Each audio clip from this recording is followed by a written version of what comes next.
toutes et à tous, comment allez-vous? Bienvenue dans une nouvelle vidéo. Aujourd'hui on se retrouve avec grand plaisir pour parler de l'année 2021 en lecture et plus précisément de mes meilleures lectures de 2021. J'ai aussi envie de vous donner un petit peu quelques statistiques après vous avoir donné mon top de livres de 2021. Et cette année j'ai essayé de faire quelque chose d'un petit peu différent, parce que j'avais envie tout simplement. C'est-à-dire que j'ai demandé à certains de mes proches d'essayer de deviner quels seraient les livres qui figureraient dans ce top.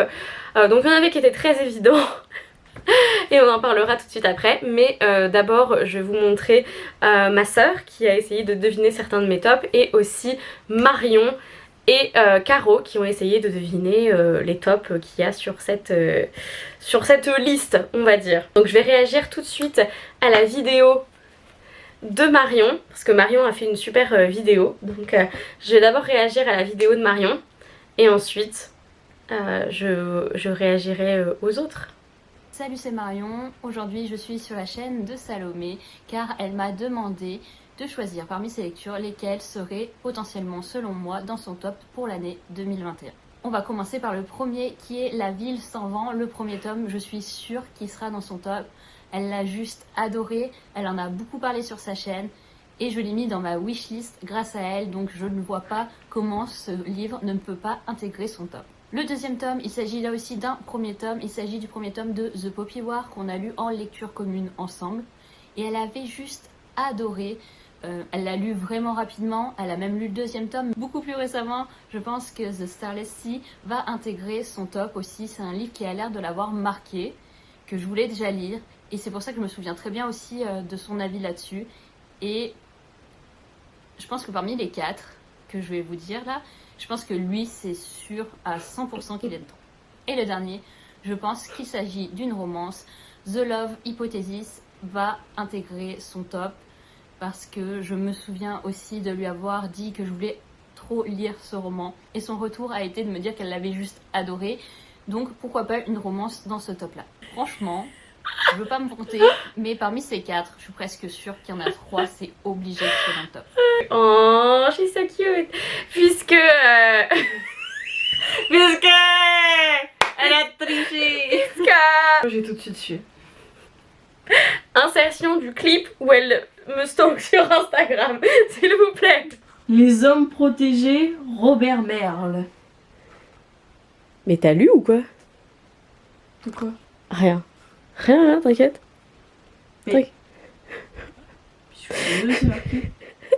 Une perle ce livre. Qu'est-ce que tu as comme petite idée? Alors, moi, j'ai mis Ne m'oublie pas d'Alix Garin, puisque tu m'en avais parlé. Ça c'était bon, je m'en souviens pas, mais tu m'en avais parlé. Et même que j'avais dit que j'allais le lire parce qu'il avait l'air vraiment bien. Donc je pense qu'il est dedans. Ok. Est-ce que tu... Ah, tu dis pas oui ou non? Non, je te le dirai à la fin. Ok. J'ai mis An American Marriage de Tayari Jones. J'ai mis You Deserve Each Other de Sarah Angle. De Holiday by Slide. A Holiday by Gaslight de Mimi Matthews. Oui. Darius the Great is not okay. The Living Mountain. Shepherd. J'ai mis Anaïs Nin sur la mer des mensonges. Ok, attends. En fait, il est là. Anaïs Nin sur la mer des mensonges. Do you want to know? Yes. Ok. Non. Je vais te dire ceux que tu avais qui sont dans cette fameuse liste du top 10. Ok. Darius the Great is not okay, de Adib Khorram. Ça je sais. You Deserve Each Other de Sarah Ogle. Ouais. Et c'est tout. Non, j'ai mis aussi, mais j'étais pas sûre de le mettre finalement, donc j'ai mis A Holiday by Gaslight. Tu me dégoûtes. Quoi? Comment ça je te dégoûte? Tu me prépares pendant des mois. Caro disait en première place Easy, tu me l'as dit et j'aurais deviné de toute façon, de Starless Sea. Ensuite Mélangé car je sais pas trop comment tu les classes. A Deadly Education, The Poppy War, Que passe l'hiver, Normal People. Là, ça m'a plutôt fait rire de demander un petit peu aux gens du coup ce que j'avais recommandé toute l'année, ce qu'ils pensaient que j'allais mettre dans ce top 10. Et en fait, effectivement, il y a eu des excellentes lectures cette année. Toutes les lectures qui ont été mentionnées, que ce soit The Living Mountain, Anaïs Nin, Ne m'oublie pas, The Love Hypothesis, tous évidemment sont sur cette liste de mentions honorables en fait, mais certains n'ont pas fait, ne sont pas allés dans la liste officielle, on va dire. Par exemple aussi Marion parlait de La Ville sans vent, et effectivement c'est une de mes meilleures lectures de cette année. Malheureusement pas dans le top 10, mais qui est totalement en mention honorable, que je mets aussi dedans L'Arpenteuse de rêve de Estelle Faye. Et il y avait vraiment 3 livres que je pensais pour cette catégorie. Oui, on commence du coup par la catégorie, on va dire numéro 10, qui est un peu fantasy, jeunesse francophone. Et pour ça, il y en a absolument 3 que j'ai adoré, dont un que je mettrai sur le podium officiel. Mais les 3 que j'ai adoré, effectivement, La Ville sans vent de Éléonore de Villepoix, L'Arpenteuse de rêve d'Estelle Faye que j'ai lu en toute fin d'année, qui m'a énormément marquée par un peu cette ambiance de nostalgie, cette plume extrêmement poétique et très très évocatrice qui rappelle, roulement de tambour, celui qui est dans cette liste officiellement, Que passe l'hiver de David Brie. La fantaisie francophone jeunesse, honnêtement, c'est ce que je préfère au niveau à la fois du jeunesse YA et à la fois de la fantaisie. Je trouve que les francophones, les plumes francophones qu'on a sont hyper doués pour faire ça, pour créer ces univers qui me parlent énormément. En fait, on a plein de personnages auxquels je me suis énormément attachée, qui m'ont beaucoup parlé, beaucoup de diversité aussi qu'on a vu dans ces livres, avec des personnages qu'on voit pas forcément partout ailleurs, qui sont pas totalement beaux, qui sont pas totalement intelligents, parfaits, qui ont des difficultés à écrire, à lire par exemple, ou qui ont un pied beau, ou qui ne sont... On parle vraiment aussi de pauvreté, de classe sociale inférieure, etc. Et je trouve génial que tous ces auteurs RIS aient réussi à mettre autant de bonnes choses avec une plume aussi poétique dans ces 3 bouquins. Je suis censée en choisir un et voilà, officiellement dans la liste c'est Que passe l'hiver, mais L'Arpenteuse de rêve m'a énormément marqué, m'a beaucoup... En fait les 3 m'ont énormément fait pleurer. Je me suis rendu compte que je m'étais... C'est quoi ce soleil? Ensuite, un qui n'a pas du tout été deviné mais qui pourtant est une de mes meilleures lectures de cette année, c'est Auprès de moi toujours de Kazuo Ishiguro, que j'ai lu au mois de mars je crois, et qui m'a énormément marqué, à la fois par la plume, par l'ambiance très pesante à la fois, mais qui parle tellement de l'enfance, qui rappelle tellement l'enfance, qui est assez extraordinaire, que Kazuo Ishiguro a réussi à mettre en place. Et puis cette espèce de science-fiction vraiment dégueulasse quoi en fait, qu'il arrive à faire. Avec des personnages qui de base sont dans une école un petit peu bizarre, on sait pas trop. Je trouve qu'en fait ce qui est assez génial, c'est que la 4ème de couverture ne vous en dira pas trop, et moi j'ai pas non plus envie de vous en dire trop. Regardez l'âme humaine, regardez la société d'une manière assez différente, énormément de surprises aussi et de chocs par rapport à cette histoire qui est vraiment bouleversante. Et donc du coup j'ai prêté le tome 1 parce que j'ai passé mon temps à le recommander un petit peu aussi toute l'année. Donc je vous montre le tome 2 de The Poppy War de R.F. Kuang. Marion avait raison, évidemment The Poppy War est dans cette liste. Lu aussi au mois de mars je crois pour notre book club, c'était absolument génial. Poppy War c'est une trilogie, du coup là c'est le tome 2, j'ai le tome 3 derrière. C'est une trilogie qui parle de Rin, qui est une jeune femme qui s'entraîne pour rentrer dans une école militaire, qui est aussi d'une classe sociale assez inférieure et qui va être traitée comme de la merde d'ailleurs pendant une bonne partie de son histoire, et qui va intégrer cette fameuse école militaire d'exception. Et puis ça s'appelle The Poppy War, donc la guerre va être déclarée à un moment donné dans cette histoire, et on a de la magie avec du chamanisme, on a des dieux qui marchent sur terre, on a aussi beaucoup d'horreur et de gore avec comment dire, tout simplement les travers humains, la stratégie militaire etc. qui est mise en place, et des personnages absolument incroyables qui sont hyper intéressants à suivre et hyper complexes. Donc c'est un de mes livres préférés, et à nouveau de la fantasy cette année, mais franchement j'ai été bluffée, et ouais, je regrette pas du tout de l'avoir lu. science-fiction qui n'était pas dans ma palle depuis très très longtemps quand je l'ai lu cet été. C'est L'incivilité des fantômes de Rivers Solomon, qui est une auteurice non binaire du coup américaine. Qui écrit de la science-fiction majoritairement je dirais, et là on est en plein dedans puisque la Terre est devenue inhabitable, toutes les personnes sur Terre, enfin toutes les personnes qui ont été jugées un peu dignes de ce nom, sont montées dans un vaisseau qui s'appelle le Matilda, qui est en route depuis des centaines d'années pour un autre système solaire, si je me souviens bien. Et on va suivre un personnage qui s'appelle Aster, et donc qui est noir, et malheureusement les différences de traitement selon la couleur de peau, l'ethnie, la race, etc. n'ont pas disparu avec cette nouvelle société. On aurait pu croire que c'était une nouvelle société qu'on allait rebâtir, telle un petit peu une utopie et tout, et en fait non, pas du tout. Les personnes oppressées, de minorités, etc. sont toujours à fond de cale, et puis les blancs, riches, hétéros, etc. sont toujours là-haut dans les hauteurs, donc voilà, malheureusement ça n'a pas changé. Et donc on va être dans un récit très poétique, assez mystérieux aussi, parce qu'il se passe quelque chose avec ce vaisseau. Il a un petit problème, il fait beaucoup plus froid tout d'un coup dans les étages inférieurs, on comprend pas trop pourquoi, et Aster va mener l'enquête. Elle est aussi chirurgienne, donc c'était très cool de voir cet aspect aussi. Beaucoup de représentation LGBTQIA+, donc moi ça me fait toujours plaisir de voir ce genre de représentation dans mes bouquins de SFFF. Et ouais, une écriture assez, j'aime bien, c'est marqué crue et poétique, oui tout à fait, c'est totalement ça. Premier roman immersif, fait entendre le rugissement douloureux des opprimés d'hier et de demain. Exactement, donc franchement une de mes meilleures lectures qui m'a bluffée, qui m'a extrêmement marquée, et découverte d'une nouvelle auteurice préférée, enfin en tout cas que j'ai envie de suivre, parce que j'ai très envie de lire Les Abysses et celui qui est sorti cette année, c'est-à-dire Sorrowland.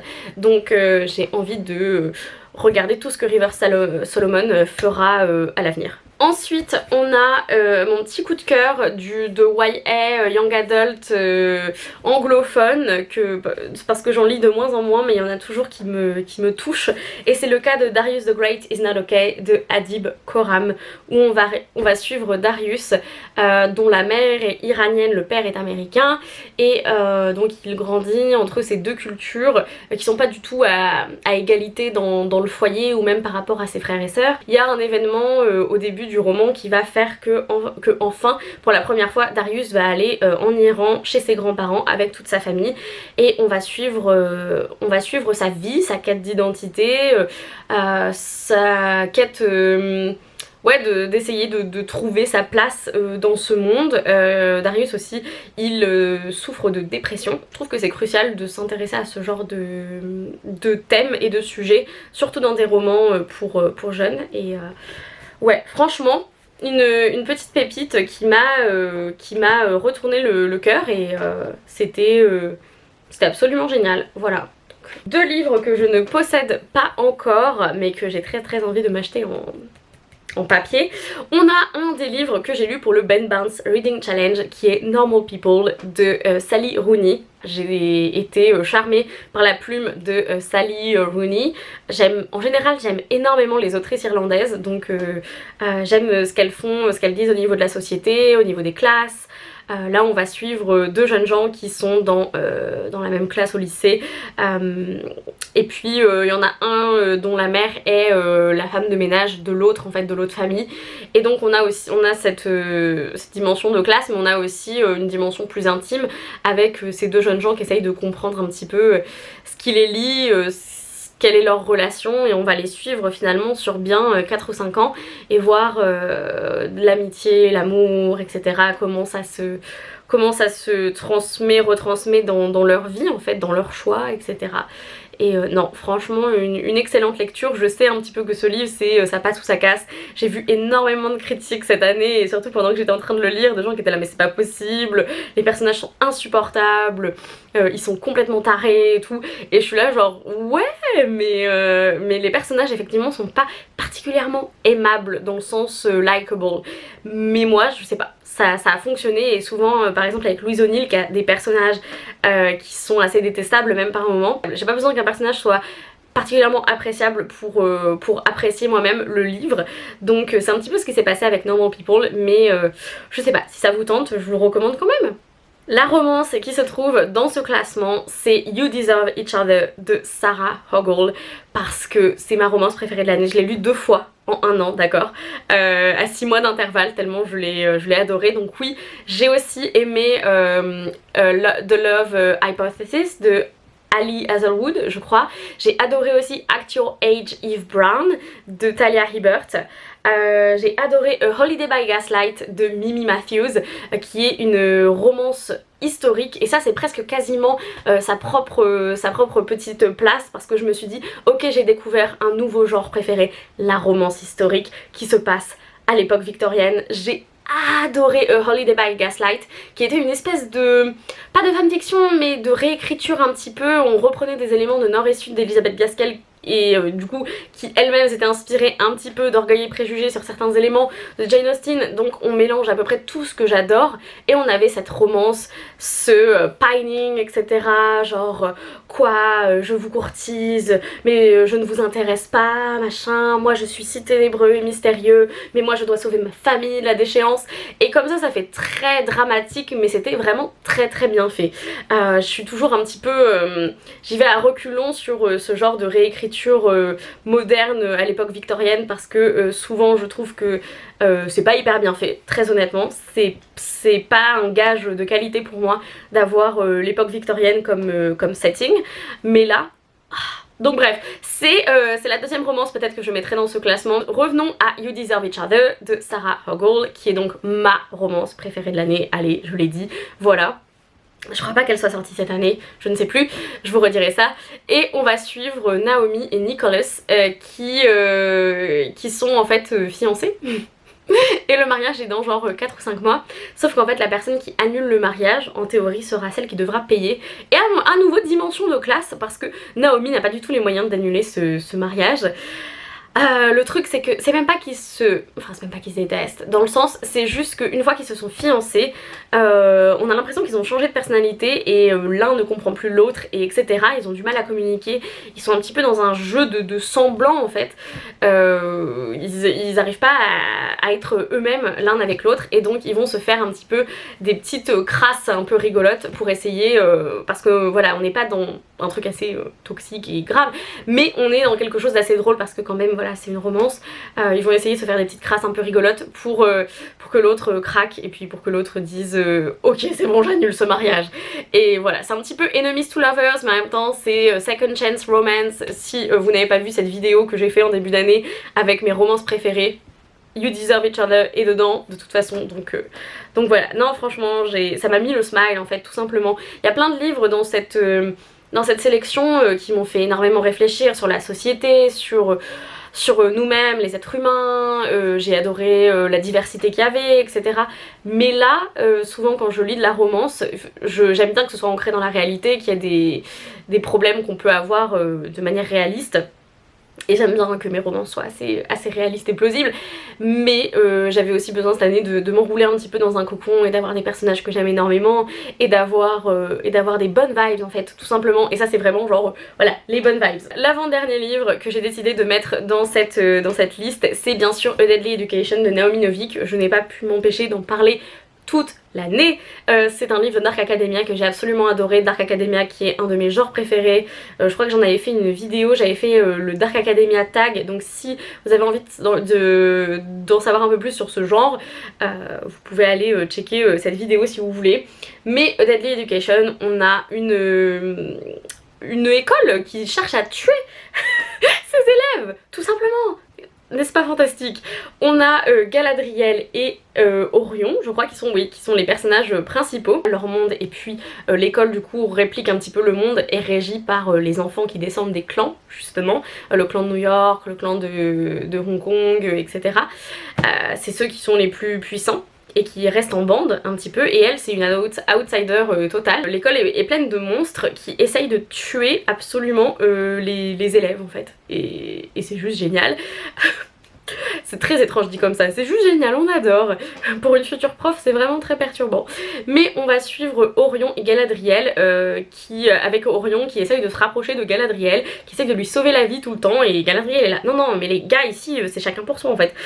Mais lui, c'est un peu la figure du héros parfait, le chevalier servant, tout ça, il cherche à tuer tous les monstres, alors que c'est pas comme ça que ça marche en fait.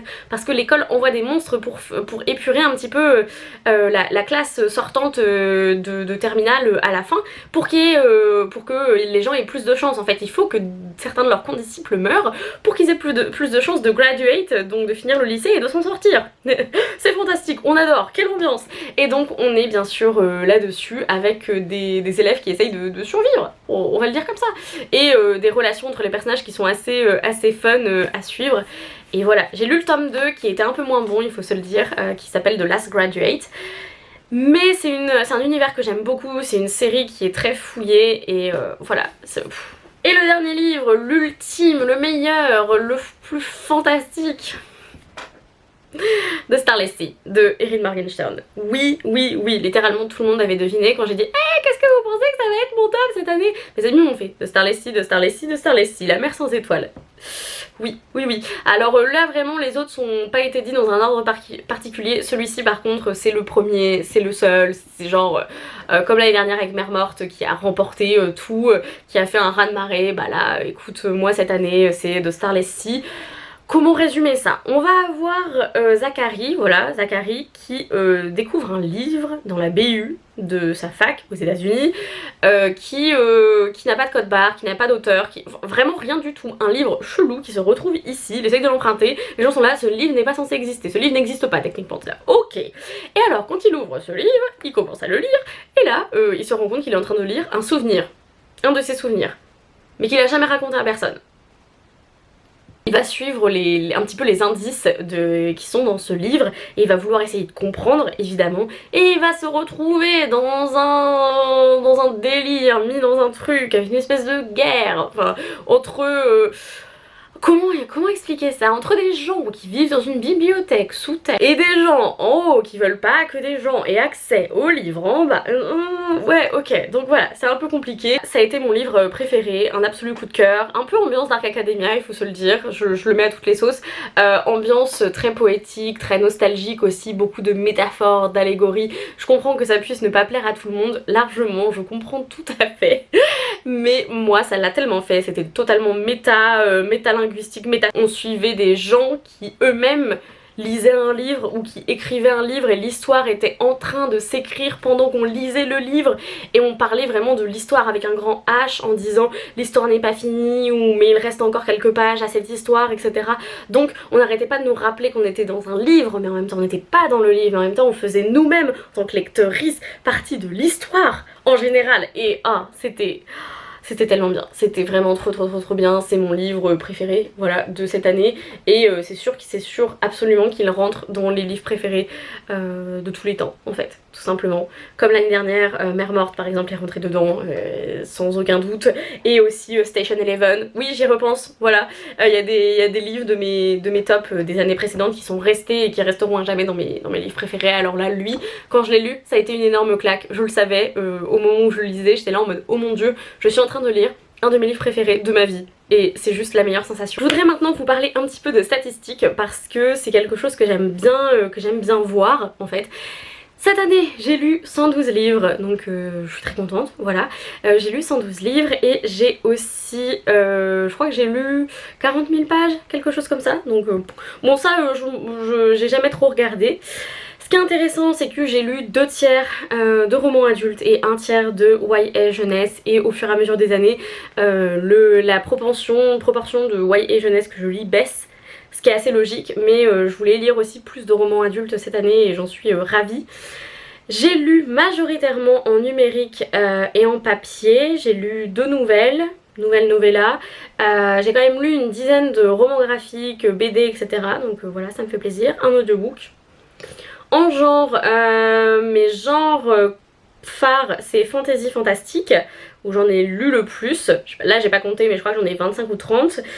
Beaucoup de science-fiction aussi, j'ai lu beaucoup plus de science-fiction cette année et j'en suis ravie. Romance, j'en ai lu une quinzaine, donc autant vous dire que je m'y suis bien mise aussi. Essais, j'en ai essais, non-fiction, biographie, j'en ai une dizaine. Très contente. En général, je lis plus des livres publiés avant 2021 qu'en 2021, c'est-à-dire que je ne lis pas tant que ça de nouvelles parutions. Je crois qu'on est à peu près un quart de livres que j'ai lus qui sont sortis en 2021 et les trois quarts qui sont sortis bien avant. Que je lis les livres que je possède? Non. J'ai énormément emprunté de livres cette année, j'ai lu à peu près plus d'un tiers je pense, peut-être 2/5 de livres que j'ai lus, c'était des livres empruntés, etc. Et présents dans ma palle vraiment physiquement seulement. C'est pas exactement la moitié mais ouais quand même. Donc j'aimerais bien améliorer ça et lire plus de livres sont derrière moi. Et finalement pour la notation j'ai eu quand même une bonne quinzaine de 5 étoiles, donc absolument génial. J'ai quand même lu 5 2 étoiles, 2 stars, donc voilà. J'ai lu majoritairement des 3 et des 4 étoiles, mais là ce que j'ai donné le plus c'est 4 étoiles, 4 stars, donc je considère que c'est quand même pas mal comme ratings. Ça veut dire que j'ai lu des bonnes choses en fait, que j'ai majoritairement apprécié. Quand on voit qu'il y a seulement 5 2 étoiles et que la majorité, enfin 90% de mes lectures sont entre 3 étoiles et 5 étoiles, mais ouais c'est top. J'ai pas eu trop de mauvaises lectures. Dans mes mauvaises lectures, on a le pire du pire du pire de Maidens de Alexis Michaelides, je sais pas comment le prononcer. J'en ai parlé dans une vidéo en long, large et en travers, je vous la mettrai dans la barre d'infos. C'était du Dark Academia thriller, mais vraiment c'était fait avec les pieds, c'était horrible. Je ne dis pas souvent qu'un livre est mauvais, mais alors là j'ai trouvé que le livre était mauvais. Voilà, c'était pas juste, c'était pas pour moi, non, c'était pour moi, mais c'était mauvais en fait, désolée. Et j'ai vu ce livre dans pas mal de Worst Books of the Year, de booktubeuses que je suis, qui sont anglophones, et j'étais là genre merci, à chaque fois que je le vois je prends une photo et je suis là.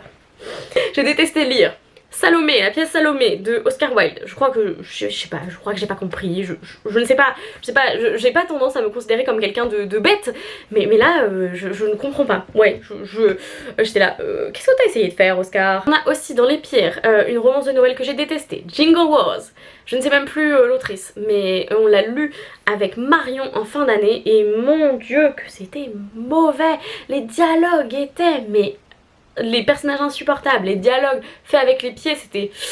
Ouh, ouais, en téléfilm, ça aurait pu passer. En livre, devoir écrire ces dialogues, mais une horreur, une horreur. Une pièce de théâtre qui m'a mis profondément mal à l'aise, The History Boys de Alan Bennett. On en a parlé aussi avec Caro, on en a parlé pendant un live sur Instagram, donc que vous pouvez retrouver sur mon compte Pipinmi. Donc voilà, si vous avez envie d'en savoir plus. Mais on parlait de professeurs et de pédophilie, etc. Et le mythe / trope du prof gay dans une école de garçons. Et du coup pédophile, non, franchement, non, c'est plus possible. Et moi ça m'a mise extrêmement mal à l'aise, donc non. Et puis le dernier que je dirais que ça a été une déception parce que je m'imaginais qu'il serait bien mieux, c'est L'amant de Lady Chatterley de D.H. Lawrence. Ouh, j'ai trouvé ça intéressant, mais assez long. Et finalement j'étais là, j'ai été assez déçue et assez, mitigée du rythme du livre en général. Donc voilà, c'est tout ce que je dirais pour les livres que je n'ai pas aimés cette année. Avec ma tête, avec des stries pour cette dernière vidéo de l'année 2021. Merci d'avoir regardé cette vidéo. Merci de m'avoir regardé en général cette année. Merci d'avoir suivi mes lectures, comme vous avez vu. Très bonne lecture, j'espère que vous en choisirez peut-être certaines pour les découvrir en 2022 en fait, ça me ferait super plaisir, n'hésitez pas à m'en parler d'ailleurs. Dites-moi dans les commentaires quelle est votre meilleure lecture de 2021. En attendant une prochaine vidéo, lisez bien, amusez-vous avec vos lectures, prenez soin de vous, bon réveillon et ciao.